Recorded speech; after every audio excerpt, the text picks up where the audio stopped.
Good morning, students.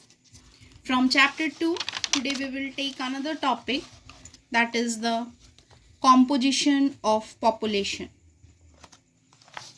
First of all, you have to know the meaning of composition of population, what it's mean. The population composition refers to the structure of population. And the components of this population composition are age composition, sex ratio, rural-urban divide, and literacy level. Now, we will take one by one topic and little broadly we have to understand. First of all, we will take the topic age composition. Now, with the help of this chart, I want to explain you the age composition. Age composition refers to the number of people in different age group in a country. What it refers? Number of people in different age group. The age group may be 0 to 14 years, 15 to 64 years or 65 years and above. This age composition, to an important factor, a person's age influences what he needs, buys, does, and his capacity to perform. This age composition, the population of a nation is generally grouped into three broad categories.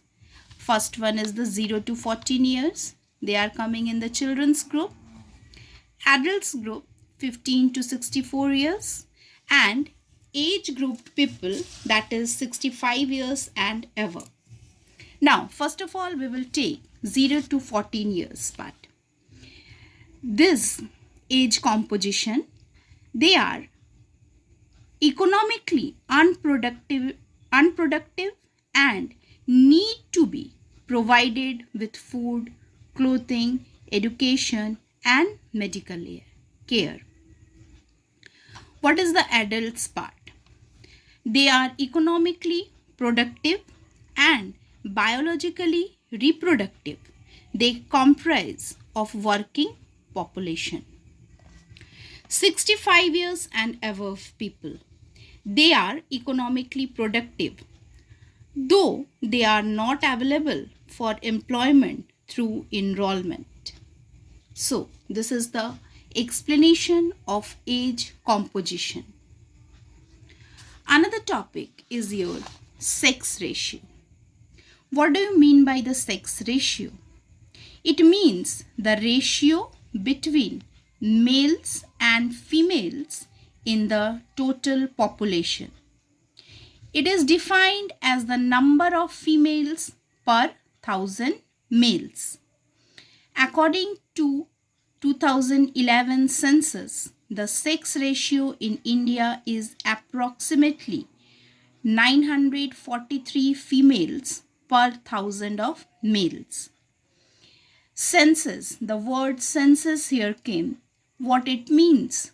The census means is an official counting of population done periodically. In India, it is done regularly every 10th year. Hope the census is clear to you. And this sex ratios example, with the help of the example, it will also clear to you. In your book, it is given. Generally, in developed countries, such as in North America and Europe, they are the developed countries. The sex ratio is in favor of females. This means that in these countries, the number of females is more than that of the males. And on another hand, in Asia, if we will talk the continent Asia, the ratio is unfavorable. That is, the males outnumber the females. So, this is the example given in your book also.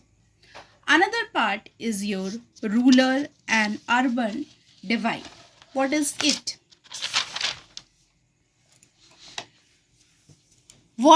The word ruler. Ruler means The population here, the rural and urban divides the topic to rural population comprises the people living in villages. On other hand, the people living in cities constitute the urban population.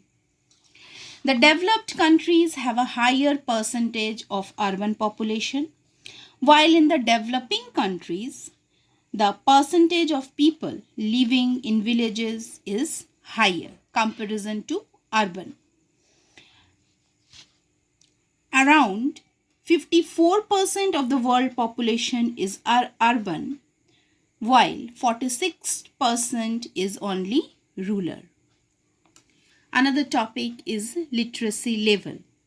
Literacy level means the ability to read and write with certain understanding. So, you can say the economic development of a region depends upon the literacy level of the population. If the literacy level is high in the developed countries and literacy level is low in underdeveloped countries. On the basis of today's explanation, you have to read page number 16 and 17 up to literacy topic. And on the basis of that, you have to complete this 3 question answer. What do you mean by working population? Define the term sex ratio.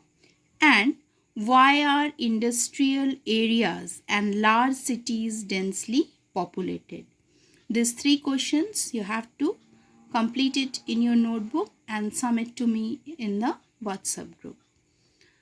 Next day, we will take the last topic of chapter 2, that is the population pyramid. You just try to read one time that topic also as a homework. Another day, we will take that topic. We will discuss broadly in the video. Till then, goodbye and have a nice day, students.